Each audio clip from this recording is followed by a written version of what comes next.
Oh, well. Hey, everybody. Welcome back. If you've listened to this show before, then you already know what it's about. So I'm going to stop recounting every single episode on what the show is. This is the Wormhole Manifest podcast. My name is Matt, also known as Wormhole Matt on Twitter. And we are back for a new episode. Today, I have another special guest named Lisa, who I met from Twitter recently. She works in the biotech industry as a molecular biologist studying antibodies. She is also a dancer, a pet rescuer, I guess. And that's all I really know, honestly. But we have talked about vaccines, and I've seen your posts on Twitter about vaccines and stuff. So that made me really curious and interested in the whole biotech thing. I don't know a lot about vaccines, except I've had millions of them being in the military. But Lisa, welcome to the Wormhole Manifest podcast. Welcome. Hi, thank you. Glad to be here. So let me get to know Lisa a little bit. What's like a little bit of your background? I know that, from what you've said online, and we've talked in a few messages, that you're a molecular biologist, and I've asked you a few questions about vaccines, but like, what about you? Like, where are you from? So I'm originally from the Bay Area. That's where I grew up, the Bay Area, California. But I was born in the Midwest, so I was living in the Midwest until right before I was old enough to start school. And then we moved to California, and I've been there ever since. So I came to Southern California for college, and that's pretty much where I've been since then. Yeah. Oh, cool. The Bay Area, is that San Francisco Bay Area? I've heard it a million times. So where I'm from specifically is the East Bay. So it's like east of Oakland and Berkeley. Yeah. Kind of on your way up towards Sacramento. So, it's mostly just suburb up there. Not much going on.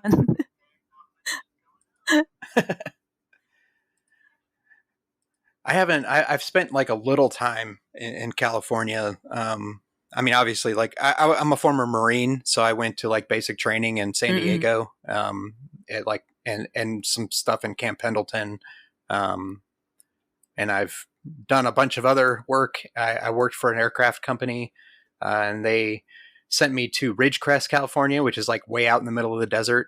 Like, there's a small base there called China Lake, and we did a lot of experimental test stuff for aviation and the aircraft we were working on. And then on the weekends, I would go to LA, like, because it's not that far from like LA and all that. So like, I had a friend that I was in the Marines with that lived there, so I drove out there on the weekends and hung out and went to Hollywood and partied and all kinds of crazy stuff. Nice. Yeah. Okay. So I'm in the San Diego area. So he was actually. Yeah. No. Oh. Yeah. Okay. So. So you went to university there, or? Yep. Did my undergraduate in San Diego, and then got a job pretty much right out of college. Been here. San Diego is a really big biotech industry, so I looked for a job. I looked for jobs all over the country, but most of my offers came from San Diego, so that's where I'm at now. Yeah. Oh, wow. And it's funny because my wife is actually from Oh, San really? Diego. Like that's where she was like born and raised. Yeah, Okay.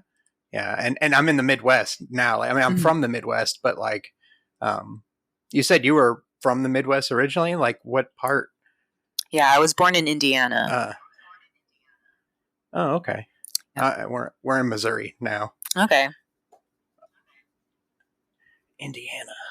Yeah. Yeah, the Midwest is crazy. It's the only reason I'm here is because it's so cheap to live. It's like the only Yep. place I can afford. I hear you. It's like so expensive on the West Coast. It I lived on is. the East Coast for quite a while.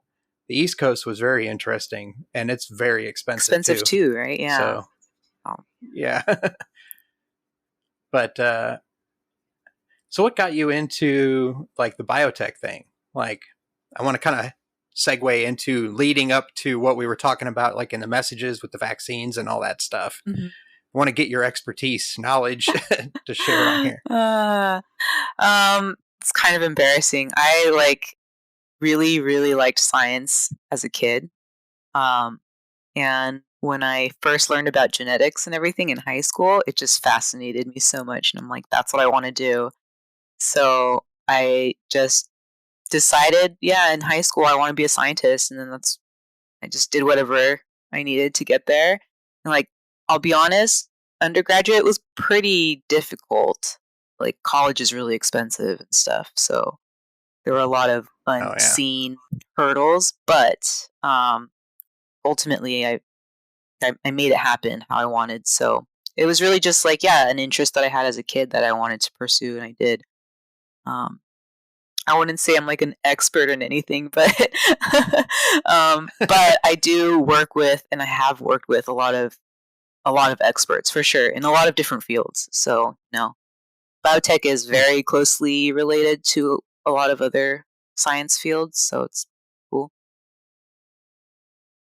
That is cool. Like I've always been very interested in science and things like physics and stuff like that. I think kind of resonated with me from a young age because I grew up like a big nerd and like a sci-fi fan, and was always watching like Star Trek, and I was like, how can we make this stuff real in our future? Like so I'm like, what can I do?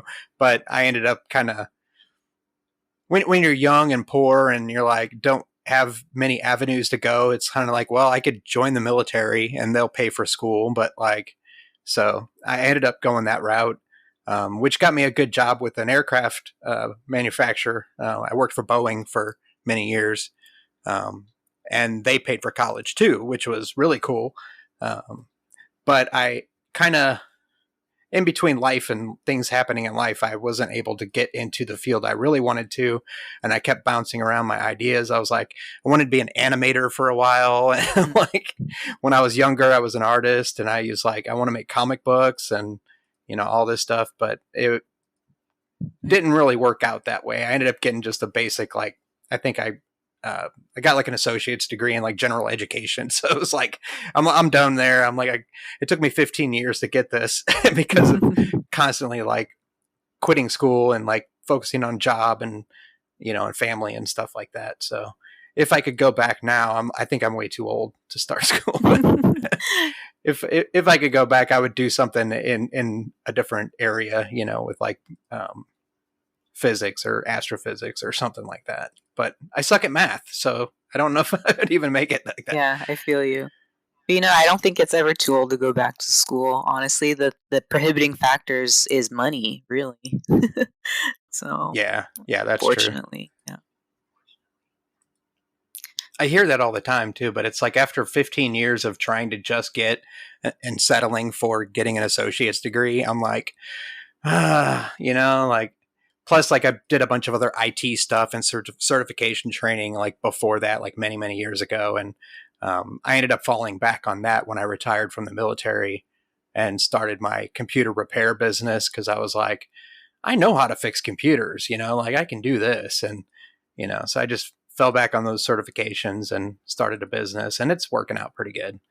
But I would like, I like to learn stuff. So that's why I'm like, I'll start a podcast where I interview people and we talk about whatever it is, their interests or whatever their specialties or careers are based on. And then I can learn. So, Yeah. I mean, there's so much more you can learn in a so conversation, right? Than like how much you would have to read in books to get that same information. So, yeah. yeah, exactly. So, like in your field, like what do you do? Like, what's your normal like day in day out kind of thing like schedule look like in your field? Well, I I actually started out in the pharmaceutical industry. Um, Oh, and as a molecular biologist, still I do a lot of the same experiments in slightly different fields. So that's hmm. really the only way to explain that. So it's like even though now I'm not in pharmaceuticals, I'm still doing a lot of the same assays, experiments. Technically, it's just like different applications or different products, blah blah blah. So I started out in the pharmaceutical industry, which was really really fast paced and cutthroat and um like an environment that I had a really hard time with. It's pretty much what you would expect in like the pharmaceutical industry, like what you hear about it. It yeah, pretty much rings true. Even in the research side, which is where I've always been in. Nowadays, I work at a company that's a lot smaller, so we are kind of in a unique position where we're like half a commercial products company and then half research company. So my Hmm. day to day is mostly doing like I do a lot of experiments, PCRs and ELISAs. Those are probably the ones most people have heard of. But for various projects, for different universities, for different researchers, things like that. Um, yeah. And the thing with molecular biology experiments is that they take a really long time. I think that, comparatively, they take a pretty long time, and sometimes you'll have to wait a week to get a result. So Oh wow. yeah, so day to day, it's pretty like mundane and empty. You're Yeah. like waiting around. There's a lot of Hurry wait. up and wait. Yeah, honestly, there's a lot of waiting. There's a lot of incubations and waiting, growing cells and waiting. And you get, yeah, like these are results that you can't see. You have to figure out a secondary way to see the results because they are on a molecular level.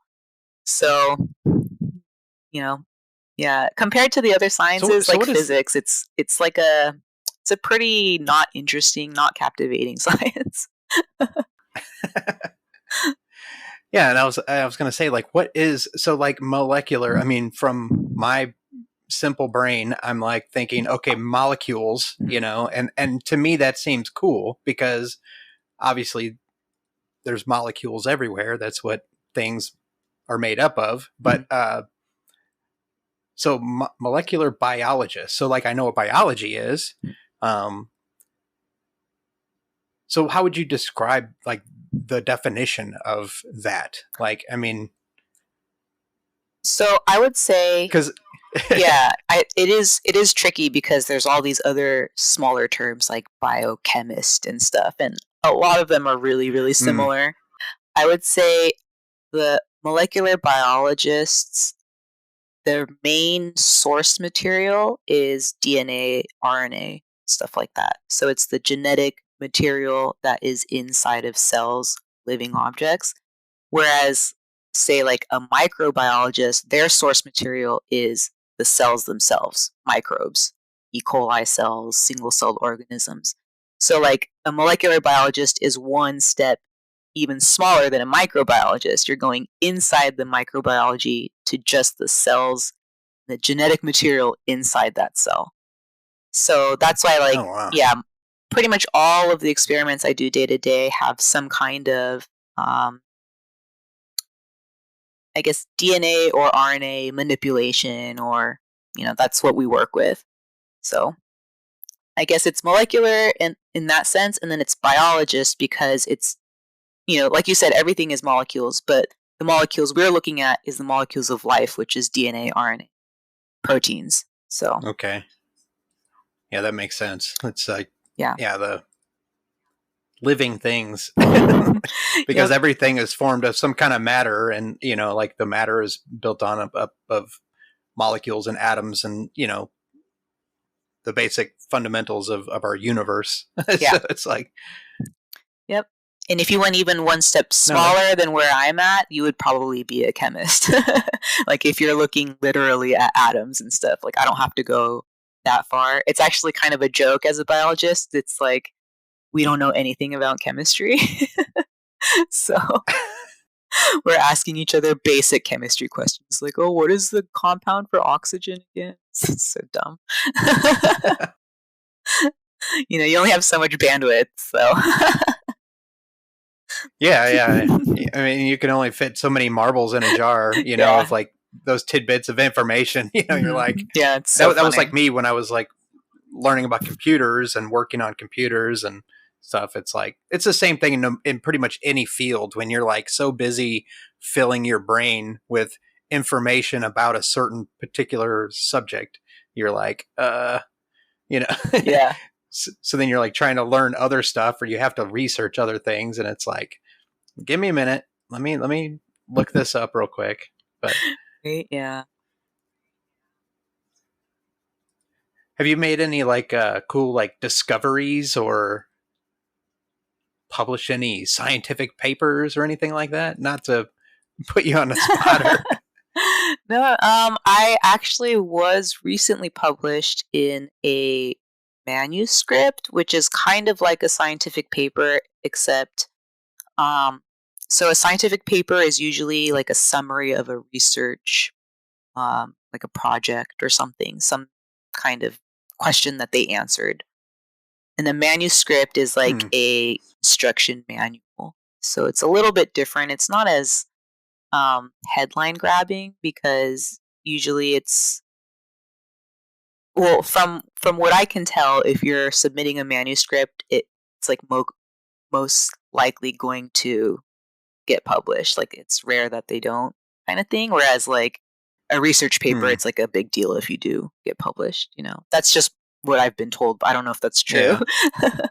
But anyway, yeah, I was recently published in a manuscript, but I played a very small role in it. But like the company I'm at now, we do a lot of collaborations. So we what we end up doing a lot of times is making specialized antibodies for the researchers who are doing their whatever research or experiment.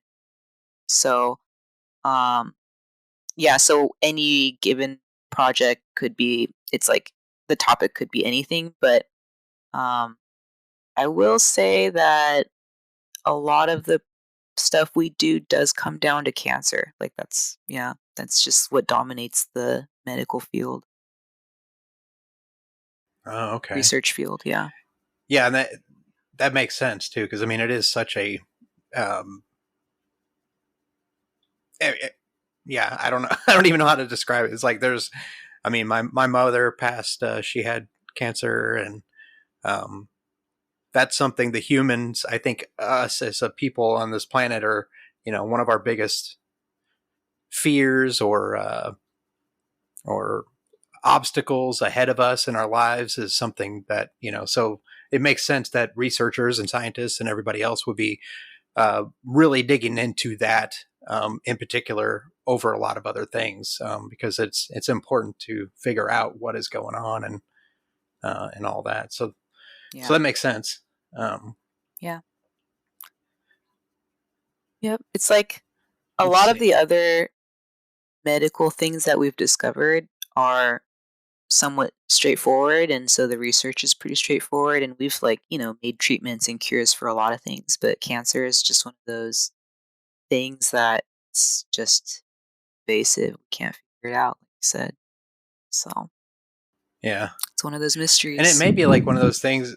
Yeah, something I've been reading about and kind of looking into lately is that cancer is a form of illness or a disease or a thing that um, could be looked into deeper with things like meditation and more spiritual kind of things that you know um, what was the story? I read a story recently, and it was about someone.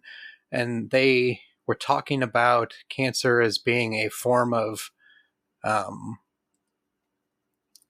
don't know, it's almost like if you, like things like stress, simple like stress, things like depression, like, like over a long period of time, those kinds of things could build into something within our bodies. Like maybe it's a way of like the energy within us, like displacing and, like building up in certain areas. And that's, could be some form of a, you know, uh, description of how it comes about. But like, I don't know, like I'm just kind of getting into looking into things like psychedelics for mental illness or mental health, microdosing, things like that. I've been looking into, and I've been using actually to much success. I've not always been this social. Mm-hmm. There's been, I spent many years in a very long, deep, dark depression, where I basically didn't function as a human for a long time. Um, and now that I'm coming out of that, that's why I was like, I got to share this story, because like this stuff that I'm doing now is working. Like Right. it's not just the substances I'm using or the whatever. It's a combination of uh, meditation and mindfulness and practices and things that I'm doing that are helping.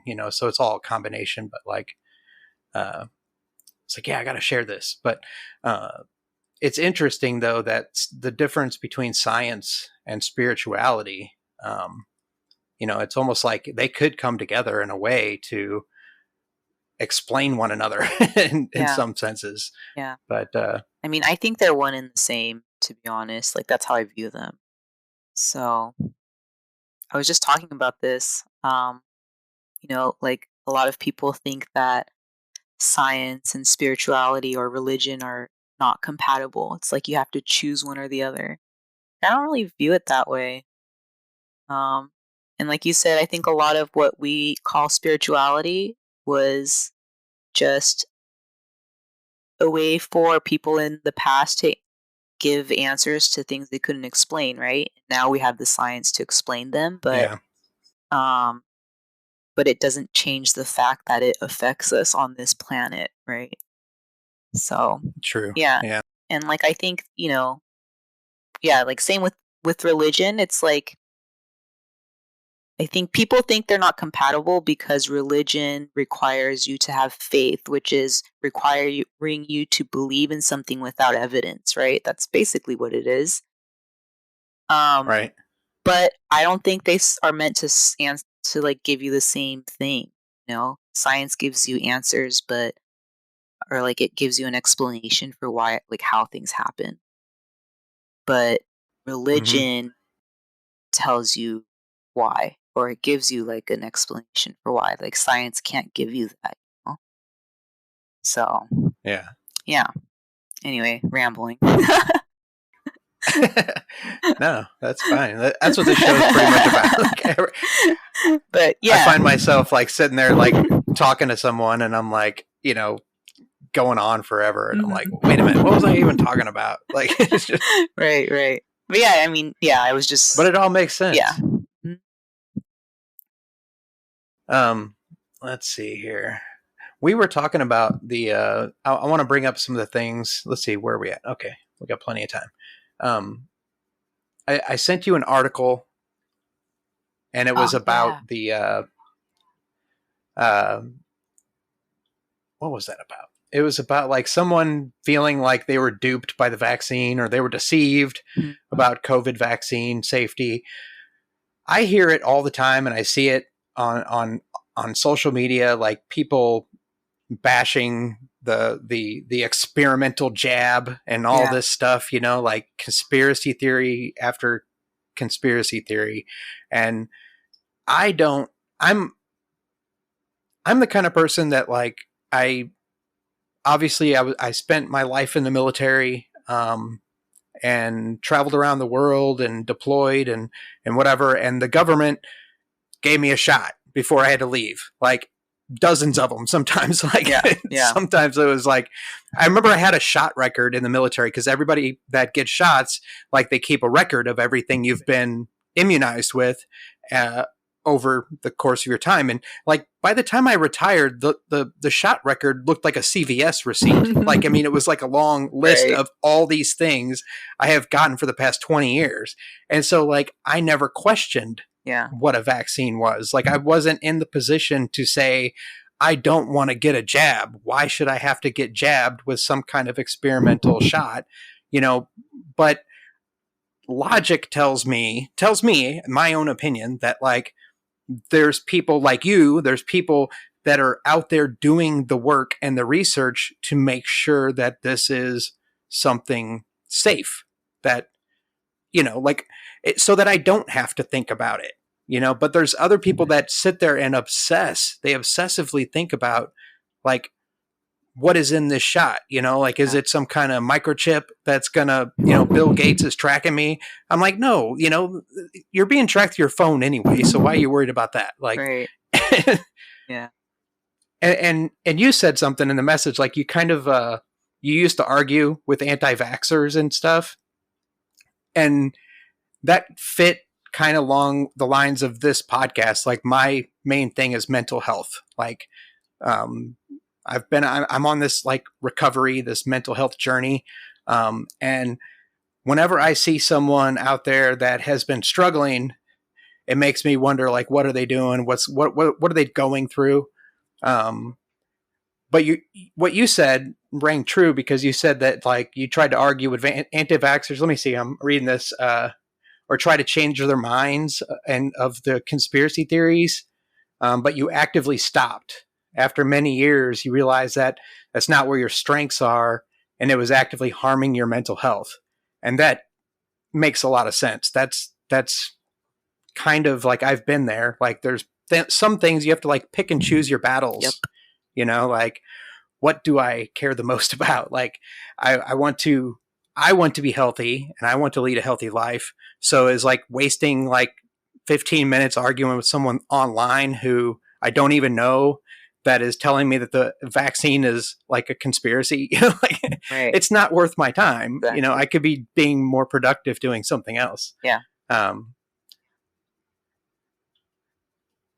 so that, so with that, like, crap. Now where was I going? Oh, so I asked you some stuff after that, like things that I had been wondering, like the things about the DNA with the vaccine. I've heard people say that like it alters your DNA, and I'm like, well, doesn't like every vaccine, like, I mean, wouldn't, like, what truly is DNA, and like what alters it? Can anything alter our, like, if you get down to it, like our fundamental core DNA? Like if things really changed too much, wouldn't that like kill us? Like, wouldn't it, like, I mean, Right. like mutate us or something? Like, wouldn't we be like X-Men and we'd be out there like with powers and stuff? Right. I mean, of yeah. So well, the short answer is yes. Things can alter your DNA. The example I would give would be like radiation. Right. That's probably the one most people would be familiar with. If you get a lot of radiation, it can damage your cells, and if there's damage to your cells, then there can be damage to your DNA because that's where your DNA is. But generally speaking, your DNA is pretty well protected. And as far as vaccines go, pretty sure your DNA is not involved in the majority of vaccines. And for sure, not the vaccines that we get in the US. That I don't think so. Because I do know that DNA vaccines exist, but I don't know what they're used for or how they work. Um, yeah, so like the most conventional vaccines that we would have gotten, most of those are using like viral particles, and those don't do anything to your DNA. So I think the idea that these vaccines alter your DNA, um, I would say generally that's not true. I don't see how it could be, but I get it. People are scared. People want reasons for their fear and stuff. Yeah. So yeah, I think it's just weird that like I, I don't know, some people may look at me and they say that I just don't question what's going on. I don't question my government, or I don't question the health or medical professionals. Like, I don't feel I need to because of my experience, I guess, my past. I'm still alive. I'm still here. Everything, like I said, I had that long list of shots that was like as long as a CVS receipt, and it's like, obviously something works, like something is doing, and I haven't been really sick, like, much at all in the past, like, 20, 30 years. Like, when I was a kid, it was a different story because I was like diagnosed with all kinds of stuff, and I had asthma. And like, when I was born as a baby, they said I was born with asthma and had breathing problems. So like, I remember all through like grade school, like, I couldn't do like PE. I couldn't do like gym class because I would get short of breath, and I had to like always carry my inhaler around with me, and like I couldn't run very far, and had a lot of limitations, it felt like, and I didn't understand it, but I was always on medication, and had an inhaler and all that, and I was like, this really sucks. Most of the time I'm like, it just sucks. But as I got to be a teenager, I was like, I wanted to go outside more. I mean, it's like, really, it sucked being sick all the time, but at least I guess I was inside and I was like playing video games, and I got really good at video games. And then, you just kind of like build up those senses that, like they say, if like a person is blind, their other senses take up some of that slack and like become a lot better, so they can hear a lot better. Like, I was really good at video games as a kid so because I was inside, Yeah. because I couldn't go run around the neighborhood without like practically dying. And I did spend a lot of time in the hospital. Like, there was times where I'd spend like a week or so in the hospital. And I was like, I guess it's just normal for me. I'm just a sick kid. But like in my teens, I started like growing out of it, they said. Like, I had less and less like attacks, like, and I didn't, and then I go and well, I become a skateboarder, so I started skating all the time, and that like took up my whole life, at an early age. And then like started working and stuff, and then like I was like, I need to do something with my life. I was going to school and I was taking art classes in college, and then I ran out of money and I was living by myself, and I was like, how can I get college money so I can go back to school? And then I was like, what do I really want to do? And then I met the Marine recruiter, and he was like, you should join the Marines. And then I told him, I was like, they asked you, like, have you ever been sick with anything, whatever? And so, like, I was like, yeah, when I was a kid, I was like born with asthma. Like, I have asthma, is what I told him. And he was like, what? And he like grabbed me by the shoulder and walked me outside of the recruiting station, in the back of the recruiting station. And he's like, so you have asthma? And I was like, well, I mean, yeah, I was born with it, but like, I haven't had an attack in like 5 years. I haven't. And he's like, so like, if I ask you to run from here to that dumpster over there and run back as fast as you can, like, would you feel okay? I'm like, oh yeah, I could fine. I go skateboarding like every day. Like, I rode my bike like 20 miles the other day. And he's like, so why did you tell me you have asthma? And I'm like, because that's what I knew. Like, I was born with it. Like, it was part of my memory and part of what I believed. And he's like, how about we just leave that part out? Like, don't mention that like ever again, So basically, it was like he was afraid of losing me as a recruit, Yeah. because I'm just a number in his eyes. Yeah. He wants to get me in. So, so they need healthy people. They can't bring people in if they have an illness or something, like, Yeah. so I was like, okay. So I didn't mention it after that, and I ended up joining, and I went in, and I never had an issue, and I was physically fine. So I guess I don't have asthma now. I mean, even though I was always told my whole life I was born with it. In a way, he was right. It's like, don't have asthma. But, you don't have yeah. it.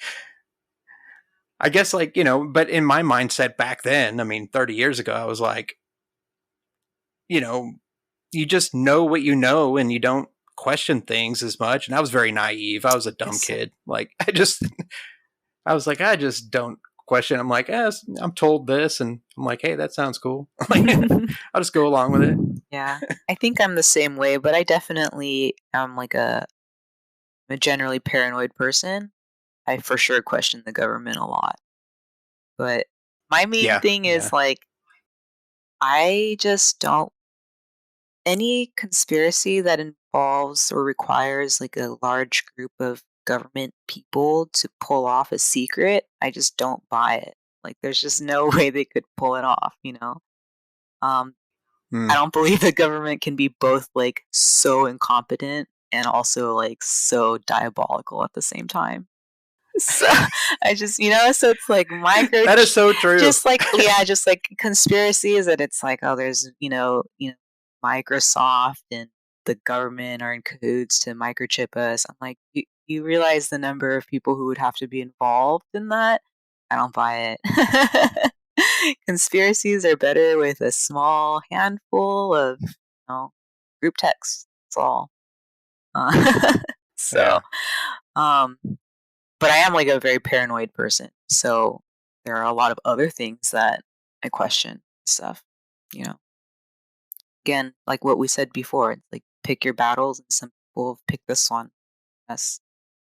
And as far yeah, as like arguing with anti-vaxxers, I mean, like I said, I used to try, um, but I realized that there are people who like it's their profession to try to change people's minds, right?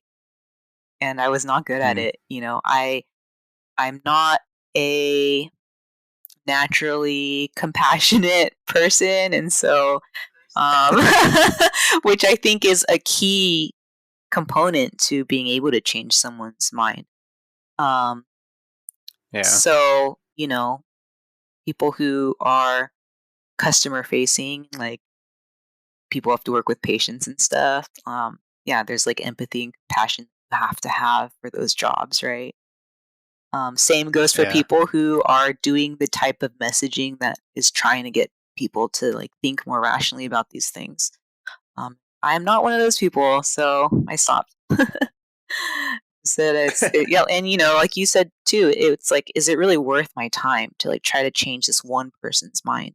On the internet, who I don't even know if they're taking seriously. I don't even know if these are their real views. So Right. yeah, Yeah, because some people will just say stuff to just like get a rise out of exactly. you, or just to try to stir the pot or see where people around them fall in line. They're just like trying to gauge their surroundings, and it's like I think there's better ways to go about figuring out where you are and who's around you than throwing out a bunch of like possibly like misinformation. Like there's better ways to get to know people. There's better ways to like Yeah, you know learn things and see. But yeah, you do have to like kind of my ex is an anti-vaxxer, supposedly. I mean, I guess I don't know. Like, I don't know. We don't talk. So it's like, I have to just go about like what my kids say. And that was something that I brought up to you too, was like that whole family. And it's funny because they live a few blocks away from me and my wife now. And my kids come over all the time. But like when they got COVID, I was like, I I guess I kind of saw it coming because they were not, my ex-wife is an anti-vaxxer, and she's all into conspiracy stuff and all this. And I'm just like, whatever, but where in that does it come into that causes harm to my children, and that's where I have to pay attention, and I have to like speak up and, say, try to protect them, because that's my job as a dad, like I have to try to protect my kids. Um, but when they got COVID, I was like, oh, great. Like I was just hoping and praying that like everything was going to be okay. And I like asked them what they needed, if they needed anything. I like took like bottled water over there and dropped it off on their porch. And like it was my daughter, she's 11, and she got it first, apparently, and spread it to the rest of the family. But like I felt worse for her because she might feel like that guilt, like I got it and I got everybody else sick, because she was at school. So I like got her some gifts and stuff and like some books to read and things, and yeah, dropped it off. And I was messaging her, and I'm like, let me know if you need anything. I hope you feel better. It sucks that it happened. I wish I could be there with you and all this, but like the weirdest thing I thought, and I brought this up to you, was like my middle son was there the whole time and they were in quarantine together for like a week or whatever, until they tested negative, I guess. But like, um, he never, I don't know if he ever got tested to say it was positive or anything. I think they just kind of tested whoever was the most sick. I don't know. But like, he never showed any symptoms, like at all.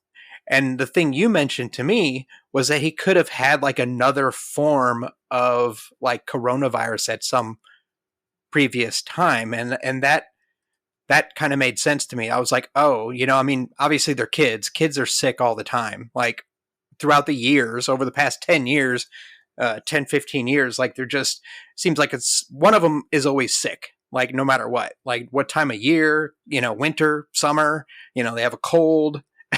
We go through like cases of Kleenex, Right. and I'm like, maybe he was exposed to something early on, and that's what changed his immune system. But like, what did you say? Yeah, that's pretty much, I think. I mean, I was just speculating, like, there's so many reasons that could explain why he's the one person in that household that didn't get COVID, I've heard that from other people too. It's like, oh, my dad was quarantining with all these people who were all infected and he didn't get sick at all. And it's just the reality is, you know, there are many reasons that could be. So, especially with kids, it's more, I think, more expected that they have some kind of cross immunity because, like you said, they're sick all the time. um, so, Yeah. but it could be maybe he is just like superhuman. Maybe he didn't. Maybe he didn't come into contact with enough virus to get really sick.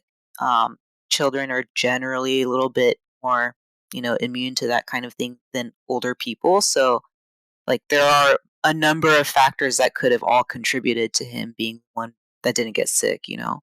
Um, we'll never really know. So, and I think to me, that's kind of the important thing for people to keep in mind is that when we talk about immunity stuff, you know, a lot of times we have to see the big picture, right? Like how immunity is protecting the immune compromised, for example. But when it comes down to our own personal immunity, it's so personal and there's really no saying what could happen. Like a perfectly healthy person might get sick and die. You don't know. So there's Yeah. like an element of immunity that has to be thought of in a big picture sense. At the same time, I think you have to like remember that your individual protection and risk factors, none of that is like a sure thing. So Hmm. they're kind of like two separate things. There's two separate ideas in my mind. No, that makes sense. Yeah. All right. I think this is a good spot for a quick break. Okie dokie. Got alarms going off, all kinds of stuff. So, okay, everybody stay tuned. We'll be right back. Don't touch that dial.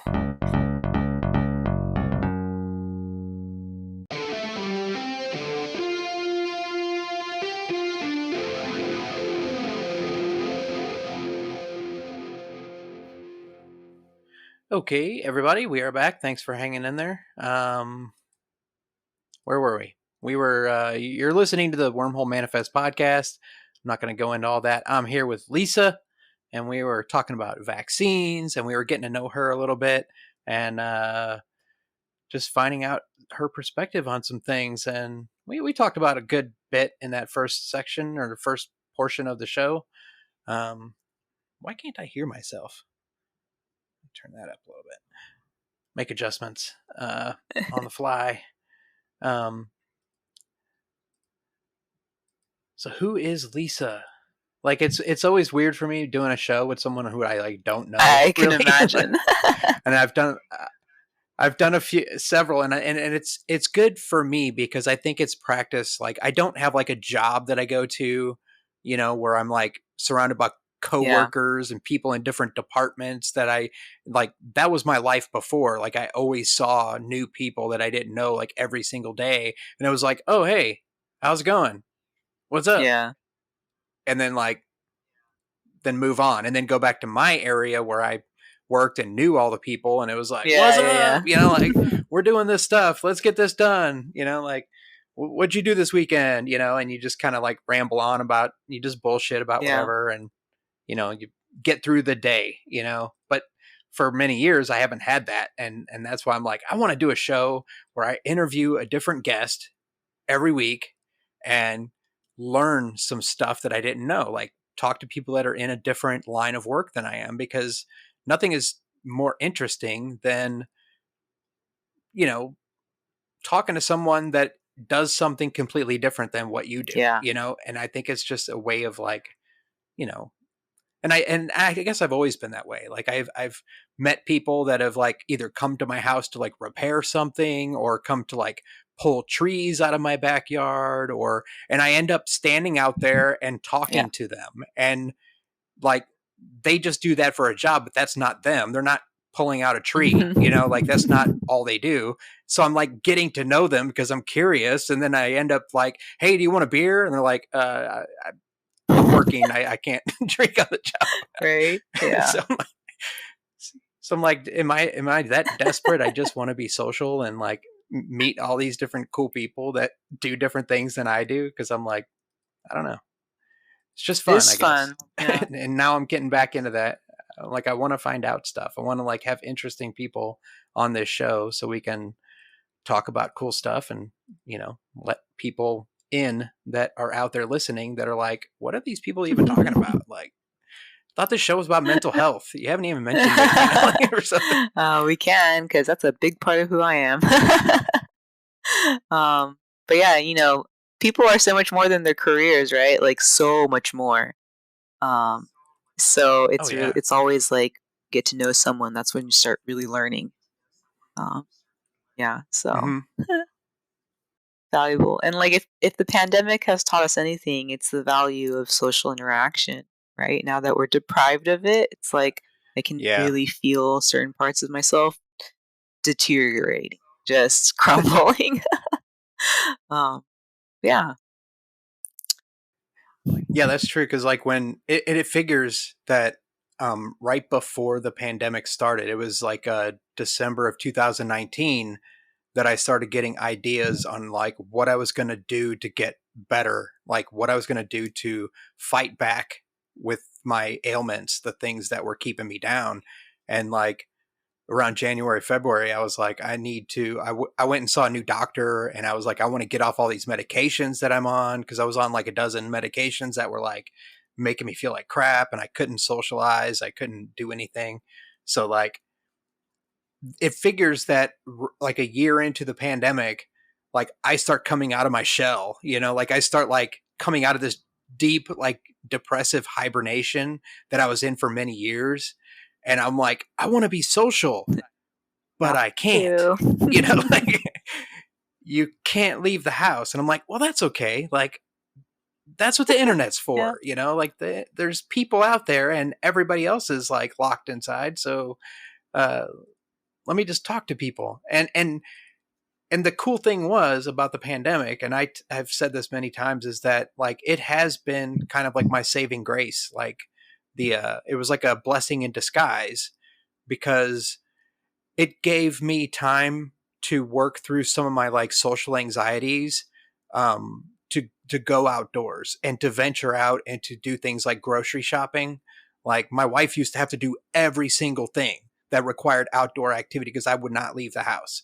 Like, and if I did leave the house, I would immediately return to the car from being in the store after having a panic attack because I'm like, I can't be in here. There's too many people. It's driving me crazy. Like, and I would run out. And so it gave me that time to slowly step out. And then like I'm wearing a mask and I'm walking into the grocery store and there's like a person like 20 feet away. And I'm like, there's a person. Okay. And then I keep walking, and then I'm like, there's another person. They're not bothering me. They're not doing anything. Yeah. Look at my list. What can I get? I'm like, oh, this thing that I need to get is over here. And I'm like, just Yeah. slowly easing into it. But after like 12 trips to the grocery store, I'm It's like, oh, I easy. can do this. I'm just going to cruise in there and I'm going to go here, here, here, here, and here, grab that and that. And I'm going to get some of this extra stuff. And I'm like, ooh, look at these Right? chips. I haven't had those in a while. I'm It's going to grab child's those. play. And like, yeah, like it just became so easy. And I'm like, man, why was I like so freaked out before? Like, after, and here's like a person that was a Marine and retired from the Air National Guard and like worked for a big aviation aircraft making company and like did all these things. I've bought houses. You know, I have kids. I do all this different stuff. But like, you know, all of a sudden, the mental health thing kind of came crashing down on me.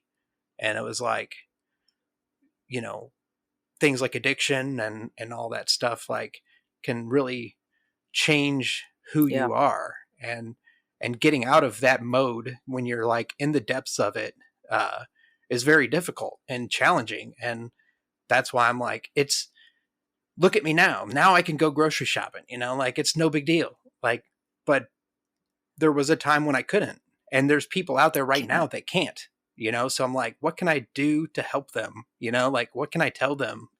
Yeah. How does it get better? It does. It can. Yeah. Yeah. That's true. Like in a similar way, the pandemic helped a lot of my social anxieties. Also, um, it like hurt in a lot of other ways, but yeah, it was kind of just this massive social reset, right? So I didn't feel like I was out of the loop anymore. Yeah. So like, oh, I was here when the new rules were made. um, so yeah, that kind of eased a lot of the anxieties that I used to have, but um, I definitely developed a lot of new ones. So it's not all good, but Like what? Like what's going on? well, I don't really know if this is a result of the pandemic or just my age and interests, but after we spent most of 2020 not doing anything, right? And then 2021 was like we kind of tried to ease back into living normally. And I remember the first time I went out, like really went out with like my friends and we were out with like other people and stuff. It was an outdoor event still, but the first time I was in a crowd that big for like a year or whatever. Um, and it was like really weird. I can't explain it. I still can't explain it. It was like not uncomfortable or stressful or anything, but it felt completely foreign. It felt like, even though this is something I used to do all the time, it felt like a completely new experience. Like I was doing that for the first time. It wasn't, it was kind of, you know, jarring, I guess, to feel that way. And I'm like, maybe I'm just an older, jaded person now who has no interest in meeting new people and blah blah blah. But it's like I don't know. I think there's more to it. I think maybe not seeing people for a year affected me. Maybe. So, um, but yeah, I mean, I've never really been that social of a person. So, like, in a lot of ways, the pandemic was like easy for me in that way. But I think that it was not necessarily a good thing, It kind of pushed me more into Yeah. that, like, isolation that I'm used to, which is not good. So, if you're an already isolated person, you don't wanna keep Right. going that direction. So it's like, yeah, this was a comfortable place for me to be. It's like, "Oh, no, we can't go out. Oh, boo, because I really wanted to." Oh. But it's, like, not helping me for sure. So, Yeah, I think I can relate in a way like that. I kind of had the opposite. Like when I was already like in kind of my own personal lockdown from maybe like around the later part of like 2016 up to like 2019. or the, until 2020. And then it was like, that's when I started getting a clue and like seeing better doctors and like, figuring stuff out. And I'm like, I want to do stuff now. Like I want to go camping, like I had never wanted to go camping in my life, really. Like I don't care about camping. Like, and then all of a sudden I'm like, I really want to get in tune with nature. I feel like nature is calling me, like, and then it's like, okay, we can't go outside. Like there's nothing, and I'm like, man, like, but like, I get it. Like I get that there's people that are, there's probably people that are like different than you and I, and different than, um, some people that live off of the social interactions, like thrive in the environment of being constantly surrounded by people and doing things and going out and hanging out and all that. And like, if they're forced to be in lockdown and not go out and see people or hang out in different outdoor environments or indoor environments or whatever, like that could really wear, I Oh think my yeah. niece is like that quite a bit. She goes to like raves and stuff, and she's really into like the music and dancing and all this, and like she wants to be out with her friends, but like when you're that kind of like an Yeah. extroverted type person, you're, and then all of a sudden getting thrown into like a lockdown, that can wear on your Oh mental yeah. health in different ways. And that's what's, and I'm trying to understand that, because it's the opposite for Yeah. me. I'm like, I want to be not in those big situations, but now I'm like, I think it would be kind of cool. Like just to see if I would have like a panic attack, like force Right. myself into like small places to prove I'm not claustrophobic, Right. like, Yeah, no, I mean, I saw a lot of people really struggle for sure during the pandemic, like people who need that kind of social interaction.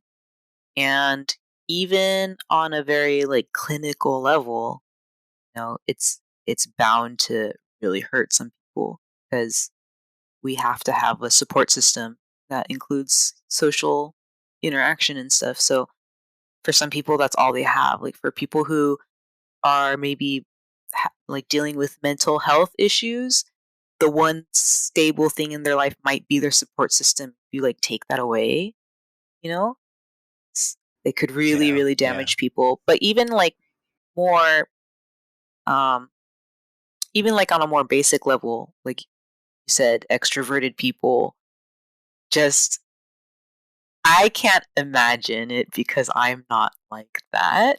But I imagine they feel how I feel when I feel like I'm forced to go out and stuff. You know what I mean?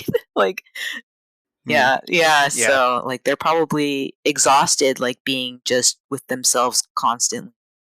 So, I yeah. really feel for them. And I saw the effects of it. That, I saw some of my friends really struggle. mm, yeah, my niece was telling me that like it was horrible, like, not being able to go to her Yeah. festivals and stuff, and I'm like, man, I went to a concert like 10 years ago. Like it was like, Yeah. but like, Yeah, it's funny because I go, but yeah. I get it, because I go Oh, I ahead. was gonna say I go to a lot of like music events and stuff too. Um, but I think like it didn't really affect me that much because when I go to these events, I don't really interact with people a lot. Um, so Yeah. Yeah, you're there kind for of, the yeah. It's like, show. yeah, Like yeah, that's what exactly. It's you're, like, yeah, oh yeah, it sucks that I yeah. can't see live music, but I've been to so many Yeah. shows, so it's like if I was never allowed to go to another show again, I would be pretty satisfied already. So it's fine. But yeah, that's like a big part of a lot of people's social circle, and it's part of their interests too, their hobbies. You're like Yeah. taking away all of that Yep. at once. Like I feel for her for sure.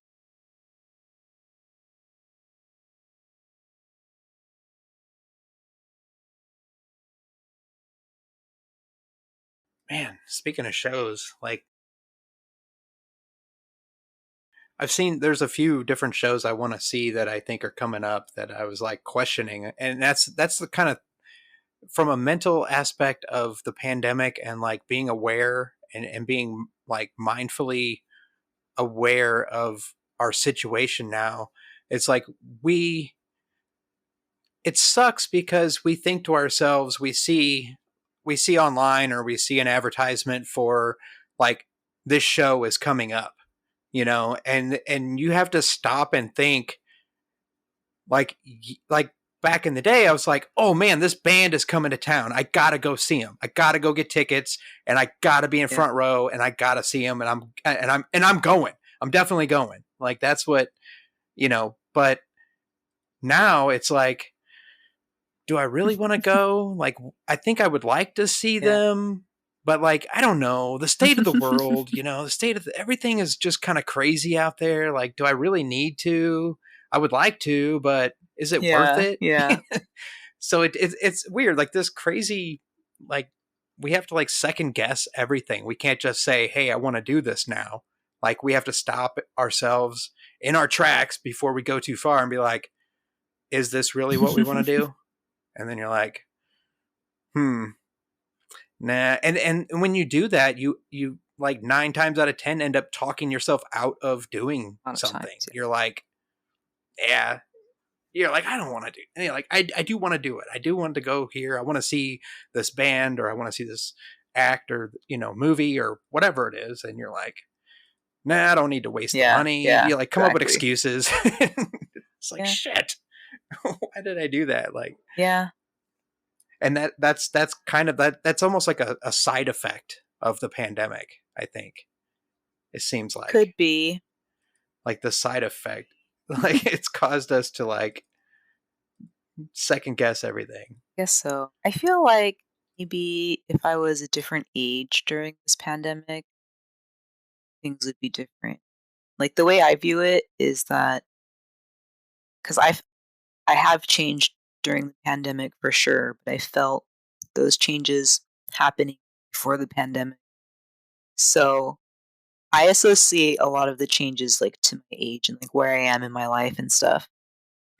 Like I wonder if I was like in my 20s right now, if I'd be like, fuck it, Coachella, like I don't know. Like I was never really that type, but for sure when I was younger, it was like I would be more upset about not being able to go, you know, like for sure. Like if that was taken away from my control kind of a thing. And I had more will to like go to those events and I had more energy to do those things. But um so yeah, I think like for me the way I view it is that things are changing because of where I am in life. And the pandemic happens to be like a pretty big reason why I question the things that I do now. Like whereas before like Yeah. infectious disease was pretty low on my list of like, should I do something? Like now it's like way up there. That's all it is. It's just, another thing on my list of where like a list that I didn't Yeah. have in my 20s. Funny, I was like, fuck it, do it all. I know. Like we were just free to We do were, whatever. yeah. Like, just A lot of people, don't think about it. Now you got yeah, well, a lot of people like my age, even, because I'm in like my early 30s, so even a lot of people my age have kids and stuff, and that obviously is a huge part of your decision making. So it's just practical that like, yeah, when you get older and have more responsibility, think more about the decisions you make. It's the right thing to do. um, yeah, and I think that's that's my cat's like knocking stuff I off. know. Right when we took the break earlier, like as soon as that mic thing went off, the recording thing went off, like my cat just popped out of the covers underneath. It's like, whoa. Oh, But anyway, yeah. what do you want? She doesn't usually bother me during recording, but It's funny. My cat bothers me all the it's time. crazy. So Let's see what else we got going on here on the list. We talked about so much stuff with the vaccines. Um, and shows and the pandemic, and it's just crazy. Like Are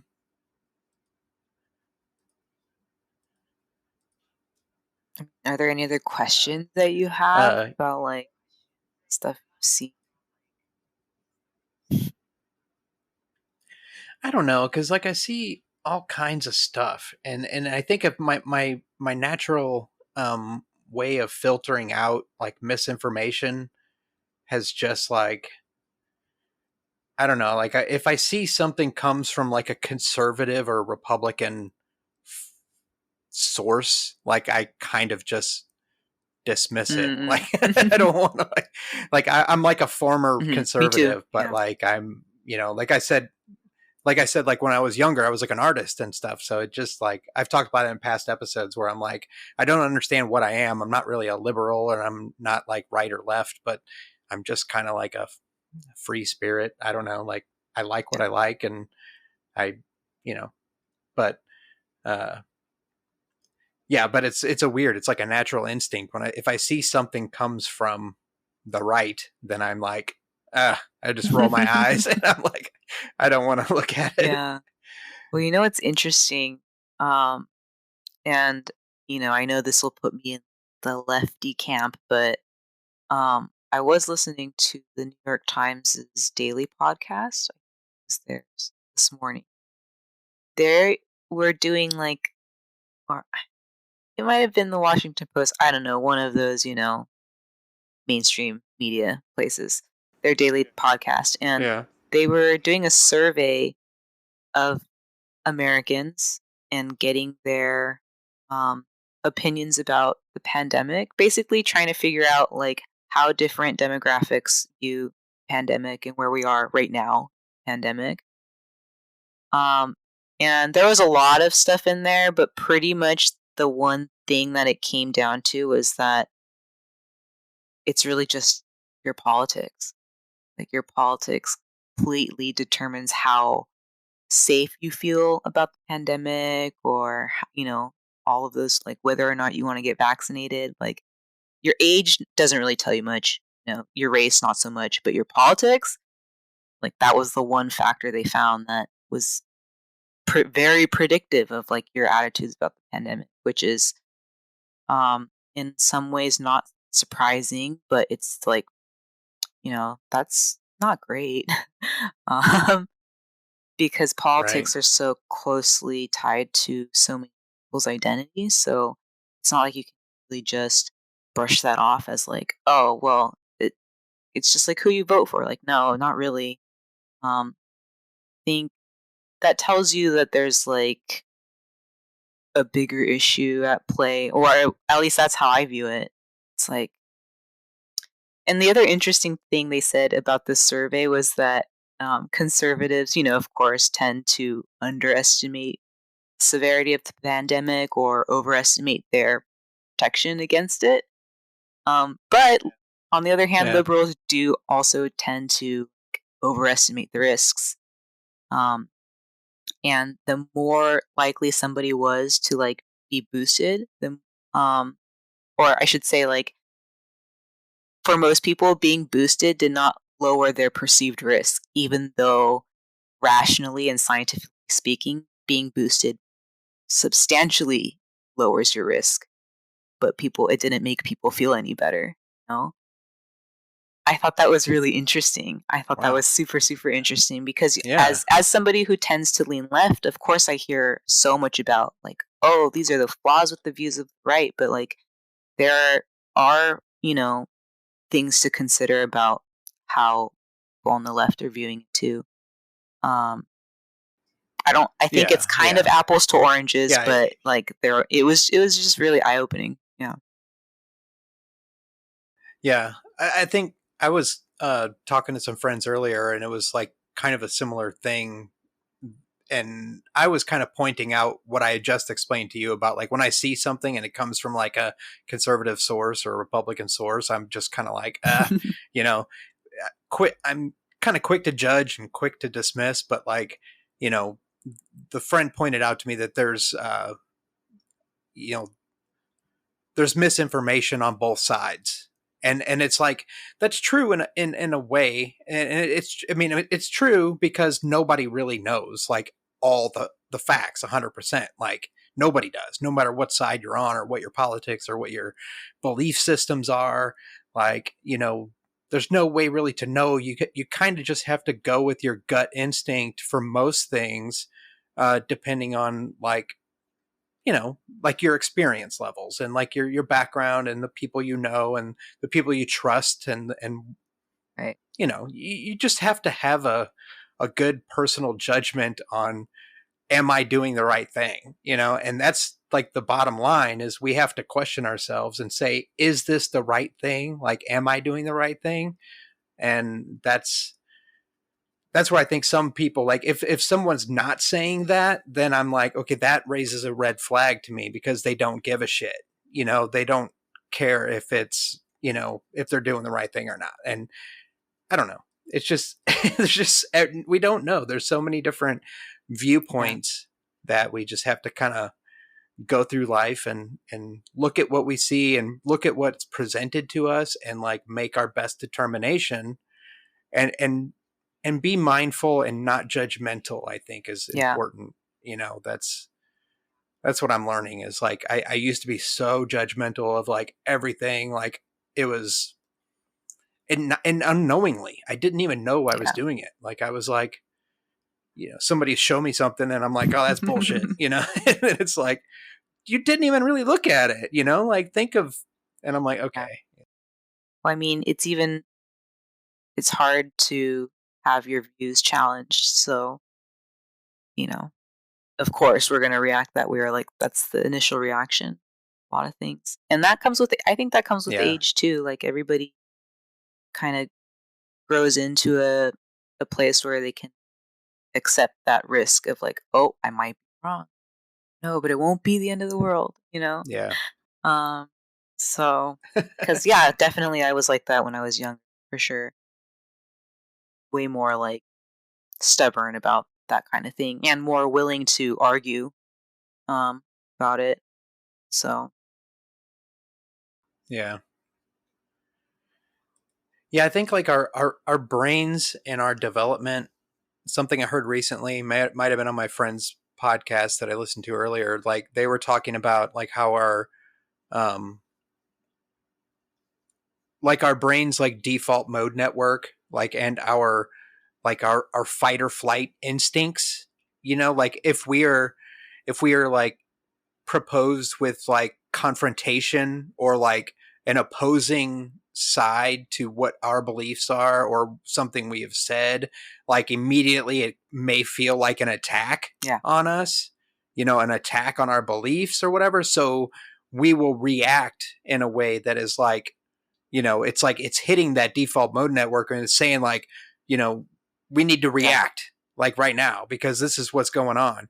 But it's not. You have to like step out of that and say like, this interaction or this information I'm receiving is just information that can be analyzed and it doesn't need to be, we don't need to like flip the fuck out and be like, you're just telling me a bunch Yeah. of bullshit, like stop trying to Yeah. trick me, like it's not like that. It's not, everything is not an attack. Yeah. And I don't know, it's crazy. It's something I've been learning to deal with. And I'm like, I do need to, I've settled down quite a bit, I think, in my age. And I'm like, yeah, I just got to take it as it comes and, put it together like a puzzle, like say this information may align with this or I believe in this and, you know, go from there. Um let's change this up a little bit. Like something I mentioned at the beginning of this, I'm like, I don't know you very well, but like I met you on Twitter and you have, is that Sailor Mars um with a yeah. mask? It is. That's my whatever they call That, it. Picture, profile, yeah, your whatever. Yeah. profile. When I first saw that, I was like, oh, okay. Like, this person's I've had. cool. Like most Uh-huh. of the time, I I look around and you know, like if you're on Twitter and you're scrolling, you'll see like dozens of people with like the little anime profile pictures, and like you read what they say, and it's a weird, again, going back to like a judgmental kind of thing. Like I mine has me wearing a, it's kind of anime related, but it's the cat helmet from Celti from Durarara, and uh, I have that helmet. I actually bought that. I thought it was cool. But like some people have like anime profile and they say like some of the most random stuff, and you're like, what does this Yeah. mean? Like I don't understand. I don't understand people with anime profile pictures. They're just, even though I'm like a huge like otaku or whatever, I've been watching anime since I saw my first anime in like 79, I think it was. And it was like, you know, my dad said, "Look at this. It's a Japanese cartoon." And I'm like, "Wow, that's cool." It's funny. Yeah, I know what you mean. My guess is that a lot of the like anime profile people are really young because they say some really funny shit that yeah, and that they just Yeah. have a different Twitter voice, you know. But that's just speculation. But I don't really. So I didn't. I just picked that. I'm not into animation. I should just say that right off the bat. Like, I just picked that because Sailor Moon was like one of the few anime I did watch as a kid. Um, and I just remember like, and Sailor Mars was my favorite, and I just remember this image of like her wearing a mask. So when the pandemic started, this must have been like early 2020, um, as like a funny, you know, way to be like, I'm encouraging you to wear masks, guys, because this was before it was like everybody should wear one. I was like, oh, I'm gonna change my Yeah. picture, so I changed it to that, and I've just had it ever since, and it became way more of a statement later on, but. I'm not so in tune with all those It Twitter definitely groups. makes it. So Yeah, so that was one of the first things I noticed. Oh, I didn't notice that. I noticed like what you were tweeting, and I was like, "Oh, that sounds cool." Like this person seems like they're okay. They're with it. They get it. yeah. Yeah, I wish I was as funny as those other anime But people, but I'm not.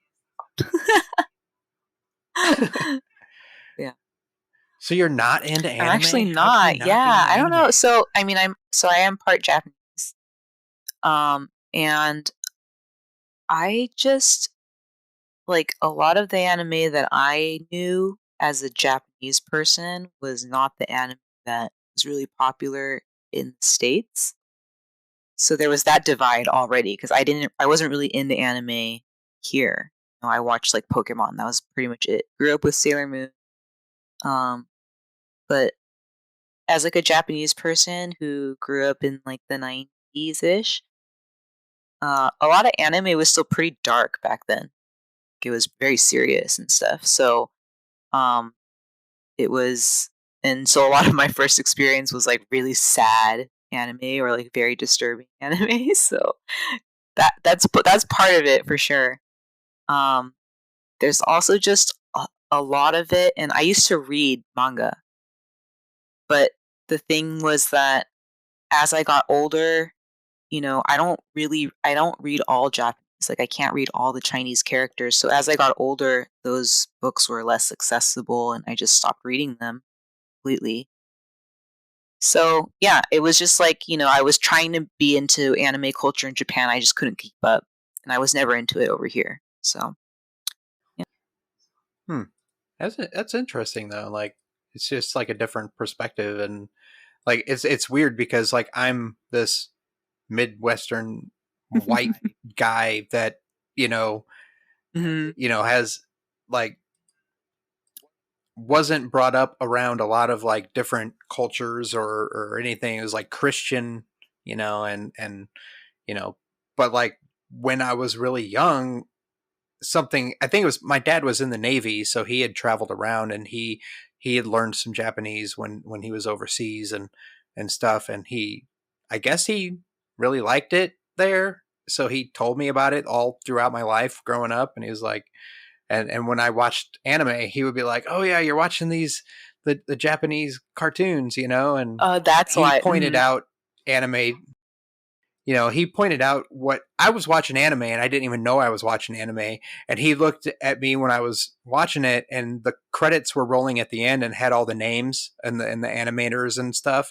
You know, and they were all Japanese names. And he looked and he goes, "Oh, I recognize those names. Those are all Japanese names." Like, and I was like, "Okay, That's so. what does that Yeah. mean?" He's like, "Oh, so this cartoon must have been made in Japan." And I was like, "Oh." And this was like in the mid '80s, you know, Right. like, and so, and that was before anime even became popular here in the Right. US. You know, like there was a few things going around, but it was very like It wasn't subculture like kind of mainstream thing. at all So, yet. It's not here oh because it no. was like in its Then the prime in next, Japan in the 80s, I would say. 70s and 80s. Yeah, oh so yeah. Oh, it was so like, there's so much, like, I still love going back and finding the good stuff from back then that came out, and like rewatching some of that because of the just the animation style and the storytelling yeah, and all that. Like, really into it. But like, yeah. it blew up. I ended up going to like anime conventions. I actually started an anime club when I got out of the Marine Corps and moved back to my hometown. Like, I started an anime club because I wanted to meet more people that were into anime, because anime was one of the things that kind of, like I told you about, like I'm in the military and I'm doing all this crazy stuff. So like my little escapism was like not just, you know, I mean, of course I would go to bars and get drunk or drink in my room, but like when I didn't feel like doing that stuff, I was in my room, like my barracks room, watching anime. Like I was buying, I had massive amount of VHS Yeah. tapes of like anime stuff that was coming out back then, and I was like, that was my little Yeah. escape. And Well, so, like I did watch like a couple series just they happened to be on TV and stuff. Like I said, I never was really into it, so I didn't, follow anything from the start, but the couple that I did watch, like I got invested right away. And that's the they thing. Yeah, do they they're long stories. They're basically soap operas. But yeah, oh it's yeah. like, I it's like I have to know what happens next. And so then yeah, I come back. They reel you in. Yeah. So it is like kind of a shame that I didn't really get into it, but it was more of like I was just so overwhelmed with how much anime is out there. Yeah. There's so much. And then the other thing was that, you know, I think I want to say it was probably the 90s when like the kawaii version of anime like really became big because before that that wasn't really what anime was all about, right? Like I think you would know um Yeah. 80s and 70s anime was mostly like geared towards adults and stuff. So it was a lot of more serious content and, more like real world stuff. Yeah. That high fantasy anime is kind of later on and um not really my jam. So but yeah, that's Yeah, like all the cutesy stuff, and yeah, you know, like yeah. just I mean, I assume it's marketed to people who are I've younger than I was at the time, so I missed that marketing. well, like recently, like I said before, with me coming out of my shell and dealing with the mental health stuff, I've started reading manga again, and I've basically just been searching out things that I think would be interesting to me, and I'm finding that like some of the stuff that I was interested in a long time ago is not as, it just doesn't catch me, you know, like the way it did back Yeah, then. And but yet there's so much out there, like you said, it's just like it's just overwhelming how much is out there. If you search long enough, you will find the thing that does kind of resonate with like where you're at yeah, now. Like with me and my age now, I'm realizing that a lot of the stuff that I watched when I was younger, I really liked it. Some of it I really still do. Like Cowboy Bebop, like that was a really good, like monumental show. But like there was some of the other stuff I was really into that I'm like, man, this is actually with me waking up, like being a more woke person, I'm like, some of this stuff is pretty borderline like Oh toxic, yeah. like Oh yeah. there's there's some stuff that's like not really. I don't know why I found it so acceptable before because I just didn't know back then. Now I'm looking at it, I'm like, why am I feeling this way? What I'm like, stopping myself. I'm like, I don't feel this way. I'm not looking at this high school girl, Yeah, yeah. like character. Yeah. I'm like, it's not right. Like I'm not that person anymore. Yeah. It's so I mean, weird just with growing yeah, older well, and with seeing everything else, stuff. it's like the times are changing, the standards are changing. That affects Yeah, everything, including anime, manga. So it was bound to happen. yeah, And I think Japanese, like exactly. with anime and manga specifically, I feel like Japanese culture ends up playing a outsized influence because you know, there are things in Japan that are still pretty acceptable that we don't tolerate here anymore. So, um, that's a whole nother like can of worms that like talk about some other time. But like, yeah, I mean, like, Yeah, because like Japanese yeah. culture is a very big, big, big part of my identity. So I have a lot of conflict with that. Yeah. Oh wow. I think yeah. I mean, if you're willing, that would be a good something good to go into if you want to talk about it, because I've had discussions with my wife about like some of the things I was talking about that had to do with Japanese culture, with like maid cafes and things like that, Yeah. and it's like it brought up like serious conversation and quandary about like where, you know are these things okay, Yeah. and it's like it would be good to get someone's point of view that Yeah. Yeah. it's like if I'm talking on a podcast, like me and my wife did a podcast before, and we were talking about some things that had to do with people of color. And one of my friends, who is a person of color, pointed out that if I wanted to really get into that topic on my podcast, I really should have brought in a person of color to the conversation. And I'm like, you know what? That makes a lot of fucking sense, because I didn't think of it at the time, and it would have really cleared things up. Like it would have, like, I don't want my white privileged perspective to just be throwing out Right. like Yeah. what I think. I don't want this podcast to be another Joe Rogan experience, where like Is that what his thing is like? I've never listened. So I I don't know.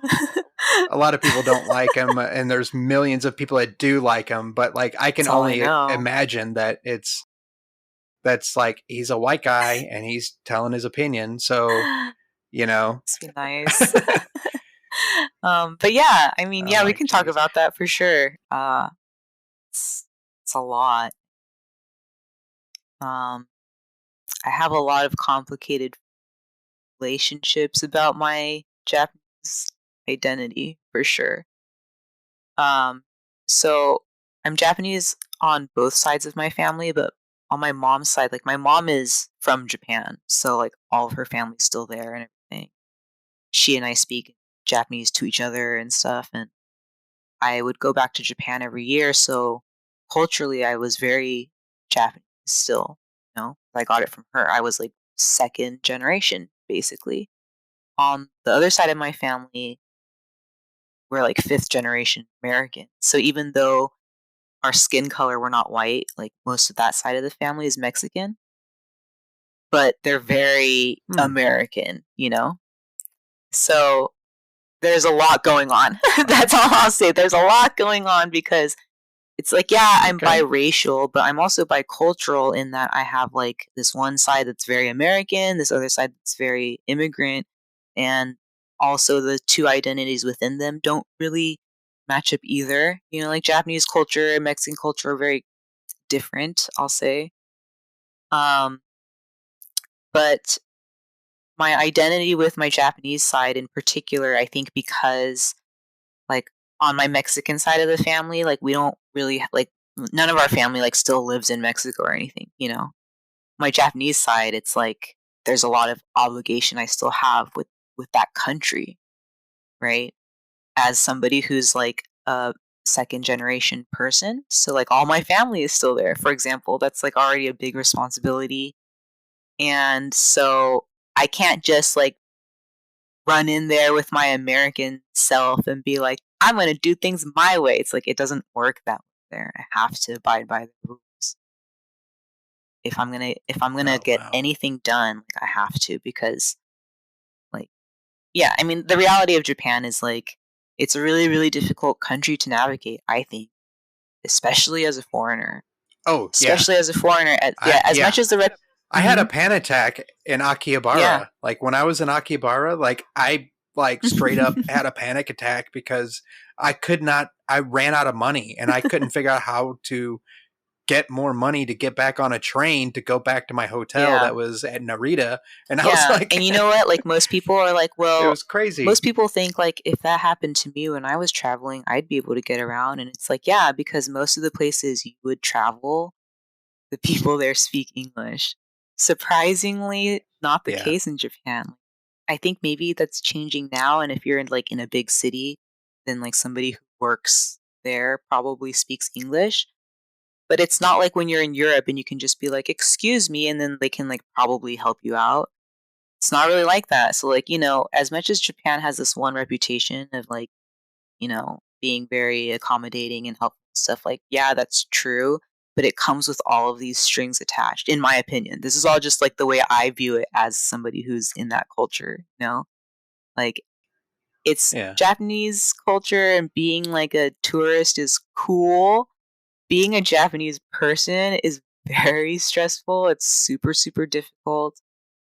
It could also be because I'm my family is like from the countryside, so in the same way that like being a conservative person in the U.S. is difficult, I think like you know there's a lot of like little things that my family tends to care about that like most people in Japan don't care about anymore. So that could be part of it too. But I think in general, like if you try to just look at the dark side of Japan, right? It's like a lot of that stuff is cultural, in my opinion. It's just it's stressful. Yeah. I think I have like more of an insight because I have like I consider myself American, you know.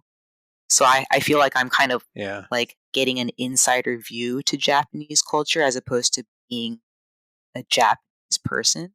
I'm kind of like I'm blending in. They don't know I'm here, you know.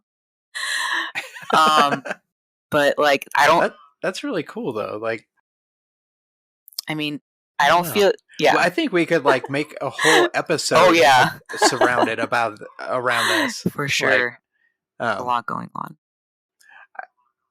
yeah, this is great. I think we should start wrapping it up though. Oh Like, it yeah, for is sure. running a Yeah, little yeah, long here, definitely.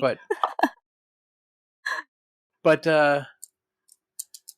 man, yeah, this has been great. Like, I appreciate you coming on here and giving us the insight with the vaccines and things. And I'm trying to think if there was something I missed with that. I feel like there Probably. is, and this is kind of like how I always feel at the end of the show. I'm like, oh man, like there was something I wanted to get out there. Um, should we get the booster? That's I think one of the questions I wanted to make sure. Um, Yeah. I may have asked you before, but uh, I'm gonna say yeah. and I want to make the appointment. I need to make the appointment, but like, why though? Like, is it because of the vaccine not So like?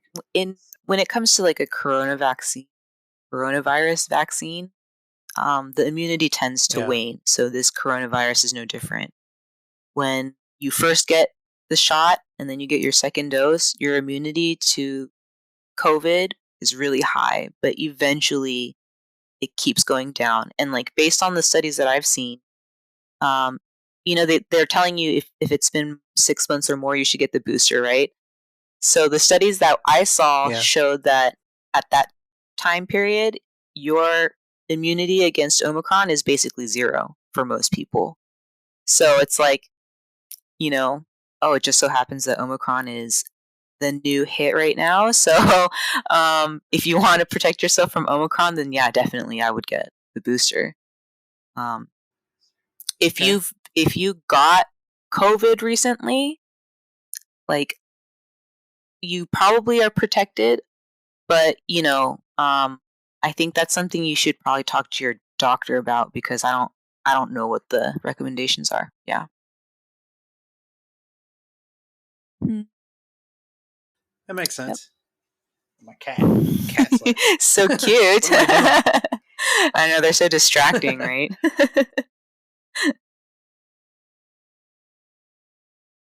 All right. Well, Lisa, thank you so much for Yeah, being on the Wormhole no Manifest. This problem. is a crazy new show, and it's still evolving and finding its footing and all that. But definitely, would like to keep in touch and maybe have you back on, and we can go more deeper into the Japanese cultural thing and all Yeah. that. Like, I think it's very interesting because I just recently bought a book about Japanese Mhm. architecture. Like, I had this idea in my head. I'm like, if I like won the lottery, I would want to buy a bunch of property and like build a house that looks like ancient traditional like Japanese architecture on the Oh. outside, but like completely modern on the inside. Yeah. But even with like, I don't know, I like stuff like sliding Uh-huh. doors and all that. Like, I don't know. I just think it's cool. Maybe I watch too much anime and I'm like, I wish I was in that house right now. Like, it seems cool, fun. For sure, yeah, we should talk But again, definitely. okay, do you have anyone you want to shout out or anything? Anybody want to say, hey, how's it I going? don't know. I just hope that everybody is doing okay because I think, yeah, I really just hope people realize that, like, this has been hard and to, like, just give yourself a break. Really, really, don't take that for granted, you know? That's all. Absolutely. Yep. All right, I'm going to give a shout out to my friend Rian, who was on the last Ooh. episode. It should be coming out here pretty soon. Yeah, by the time you hear this episode, you'll already have heard that one if you listen. Hopefully, people are listening. um, Okay, so everyone out there who has listened, please check out my website and the links, or the website has the links to all the social media sites for this show. It's a link tree, linktr.ee/wormhole underscore manifest, and that will take you to the other stuff. And my Twitter is at wormfestpod, or you can find me wormhole underscore Matt. Um, that's my regular one. Kind of don't want people going on there too much, but like that's where I rant about stuff, and I'm like, God damn it, like what's going on? My cat's chewing the carpet again. I'm freaking out, like just random stuff. But anyway, Lisa, thank you again. Thanks for being on here, and we will talk to everyone later. Bye. Peace.